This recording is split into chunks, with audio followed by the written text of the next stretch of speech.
السلام عليكم، شو اخباركم؟ طيبين؟ مشمولون عنكم. من الناحية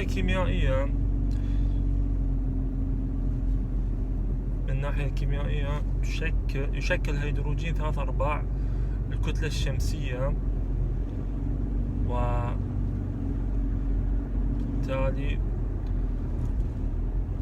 تلك العناصر معظمها هيليوم مع وجود نسبة 1.69% roughly equivalent أو ما تعادل 5628 من كتلة الأرض. من العناصر الأكثر ثقلا متضمنة الأكسجين، الهيدروجين، النيون والحديد، مع وجود عناصر أخرى.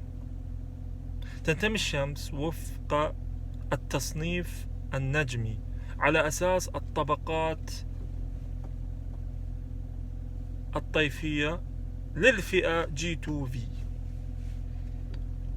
هناك كما نعلم ونرى مع وجود وفي ظل الثورة التطورية والمعمارية، وفي ظل المنشآت الصناعية وأدخنتها، الشاحنات، السيارات، الطائرات، القطارات، السفن، مكيفات المنازل، وكل ما يصنع لانتشار الأدخنة أو ثاني أكسيد الكربون. هذه الأدخنة هي عبارة عن تلوث بيئي ناهيك عن اختلاطها بالجسيمات البكتيرية والفيروسية ما إلى ذلك، سموم، كلها سموم.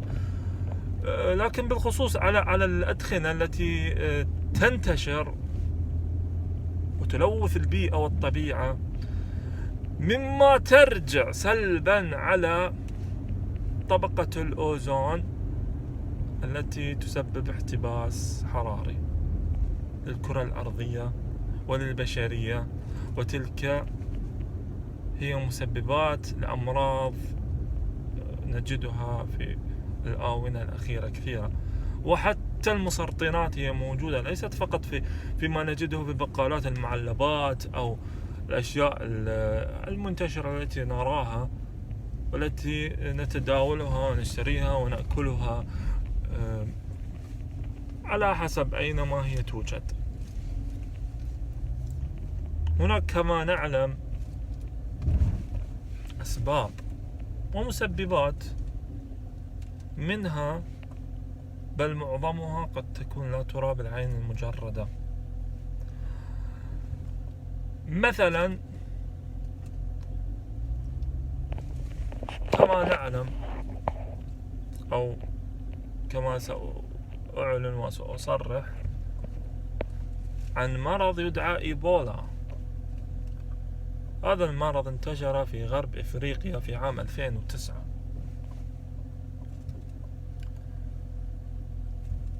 ونتج عنه عنوان H1 فلو فيفر، يعني حمى الإنفلونزا، مما تشكل على هذا المرض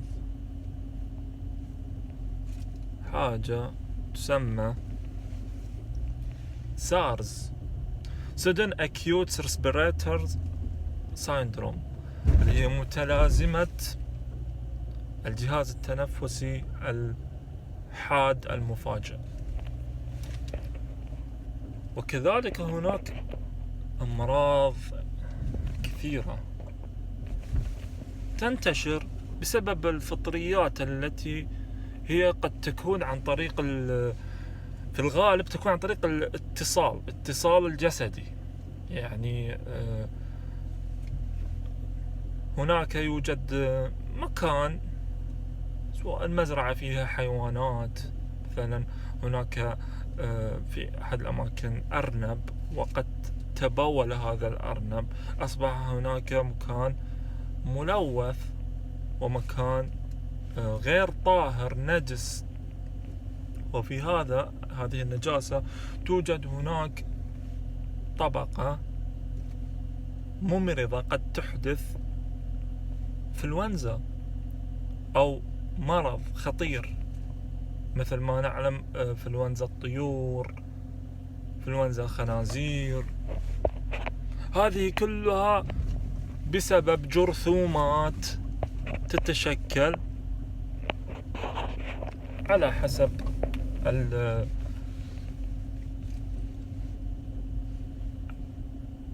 التكوين لما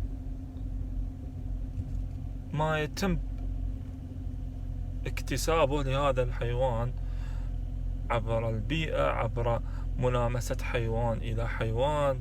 أحيانا يكون انتقاله أو انتقال أمراض من إنسان إلى إنسان أو من حيوان إلى حيوان.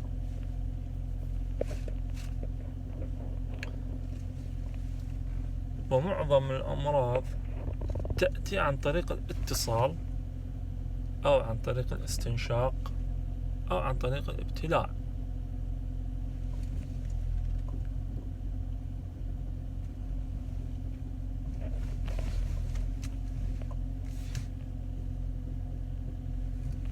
كفانا الله وإياكم شر هذه الأمراض، وأرجو لكم الصحة والسلامة، لأن هذه الأمور يطول شرحها.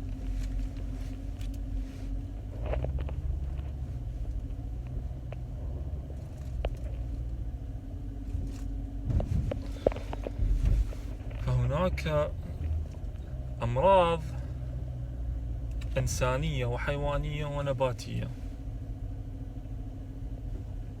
وكلها تتعلق ب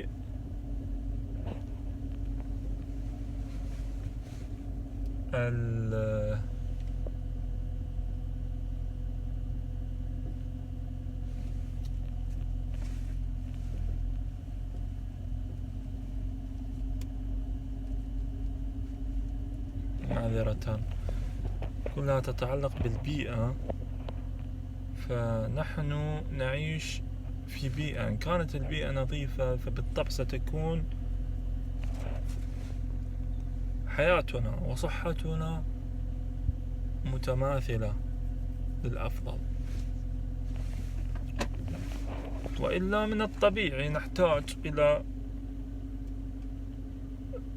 إذا لم نعزز ما نحتاج في فسيولوجيتنا، إذا لم نعزز سواء عن طريق، وهذا شيء بالتأكيد أن يكون تعزيز عن طريق النظام الغذائي الصحي المتكامل،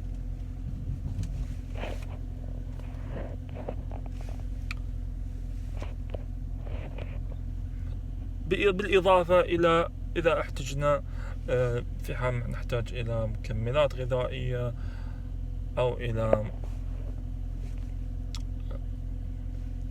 من وجهة نظري نحتاج إلى وصفة طبية منزلية.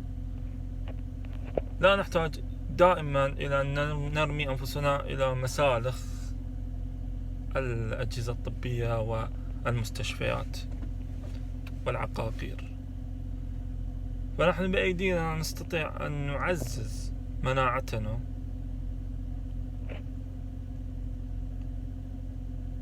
عن طريق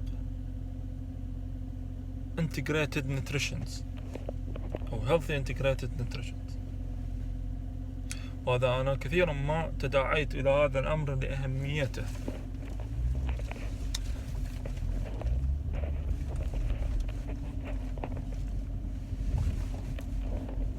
وحتى هناك بعض العقاقير البسيطة جدا، لكن هي معظمها تستخلص من الطبيعة، تستخلص من العسل الطبيعي، تستخلص من الزيوت والأعشاب الطبيعية.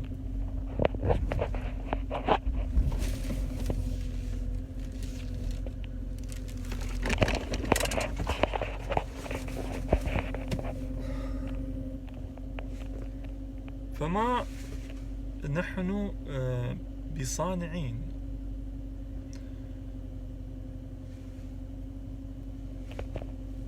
في حال أننا وجدنا على ما هناك ما يوجد بما كان أيا كان يوجد به، ترى أن هناك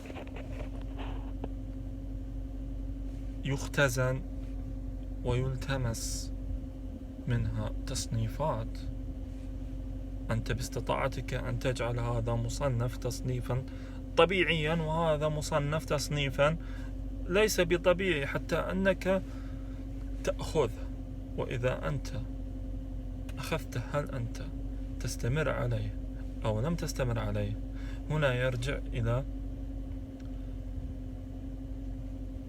دمك، وظائفك الحيوية. هل هناك قابلية وهل هناك امتصاصات؟ إما أنت تأخذه من فوائد من الأكل بشتى أنواعه. هل في امتصاص؟ كما أن الدم يتأكسد بعد مروره من القلب ورجوعا إلى الرئة، ثم نزولا إلى أسفل مشط القدمين بخصوص الإبهام الأكبر، ثم يرجع إلى انتشر إلى كامل الجسم. انتشار الدم هنا، هل هناك في ذلك الدم في الصفائح الدموية في مصل الدم